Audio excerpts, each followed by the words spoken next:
Here's a short video tutorial on making substrings. It's particularly applicable to regular substrings such as this, where we have 7 binary digits followed by a space character followed by the same again. It's also useful with generic strings. Right. We're going to treat strings as lists, so let's quickly revise what lists are.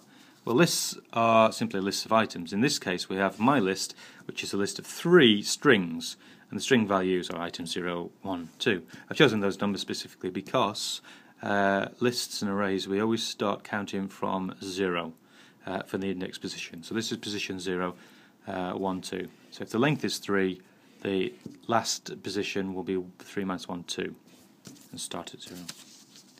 Right. We're going to use, as an example, my string equals hello world, set as a single string, to show how we can use strings as lists. And we're going to use a formatted string to see how we can extract binary numbers from this string here. Here we have 4 binary digits followed by a space and so on. I've put the index numbers positions there. So there's 19 characters in this, so the index positions go from 0 to 18 and they're labelled there. For instance, the second binary number or symbol here starts at index position 5 and ends at index position 8. Now, how do we set values? How do we write to lists? Here, my list, if we set the index position 2 to hello, this is index position 2, now that list will be item 0, item 1, hello. We'll have set it equal to that. If we're to read it, then if we read my list position 1, and this time we print it to the screen, it'll take the position 1, which is item 1, and it'll print that to the screen. It'll print item 1.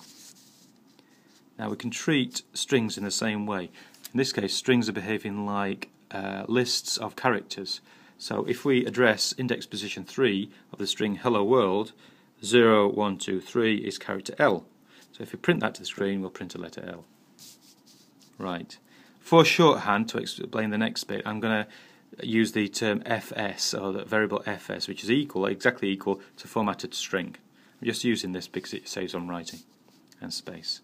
Right. If I create a new string called bn, short for binary number, which is the second binary number, the way I can take it out of this string is simply to take each of those characters in turn and concatenate them, add them together. Here we have fs 5, which is the first character, 0, and fs6, and so on.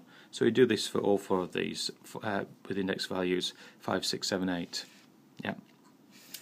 Now, this is a repeated operation. Because we're just taking one symbol out, it's quite straightforward, and because we only do it once, this is a fairly elegant way to write it. If we were to repeat this, and especially if we have different sized binary numbers, then we should probably make this more elegant. Using a for loop is probably the best way. Now here, we would want to address which particular binary number, for instance the second one, and then extract the number out. So actually we're doing 2 loops. We do a loop over each of these binary numbers or symbols, and then within the binary symbol we'd loop for each of the characters, repeating this.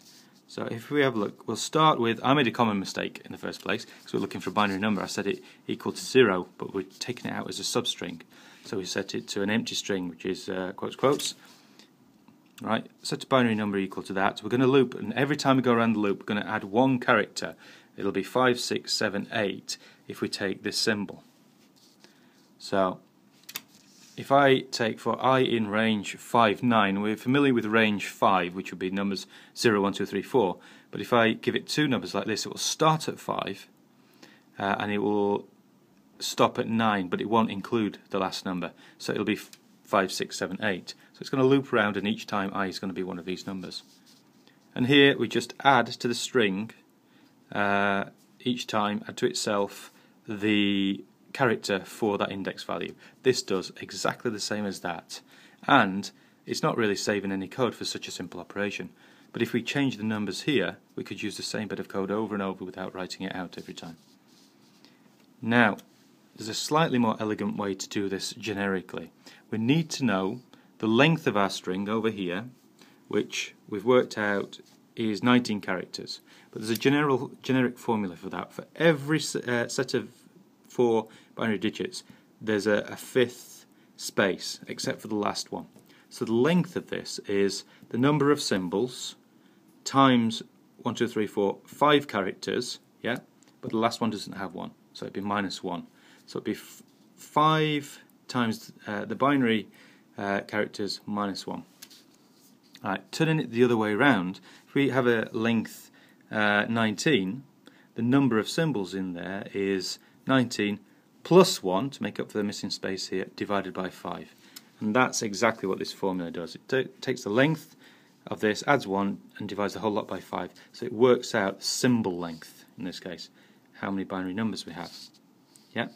Then we can loop, yeah, for every s in range s len, which is basically going to be, s len is 4, so that's going to go 0, 1, 2, 3 values. We set a string temporary, and then for the digit in range 4, because we have 4 of these, this is working very much like this. Yeah. We work out the index position on the string, and to do this, you know, for every symbol, if it's the first symbol or 0 value symbol, we start at 0. If it's the second, we start at 5, if the index is 1. The next one we start at 10, and so on. So actually, 0 symbol times by 5, 0 first symbol times by 5, second symbol times by 5. We can use the index like that. Yeah, so s times 5 to work out where the first symbol is, and then add the particular digit we're on, 0, 1, 2, 3. Yeah, so that will work out, depending on our digit value and our symbol position, exactly the index for the string. Yeah. So what we can do while we're looping this 4 times, starting with an empty string, we can add the value, the character value. So this little bit of loop works very much like this loop, only with a calculation across the whole string now. Right. And that would print temp. So that for every symbol in there, it would print that. This program would simply print 4 zeros on the next line, this binary number, the next line, this binary number, this binary number, and so on.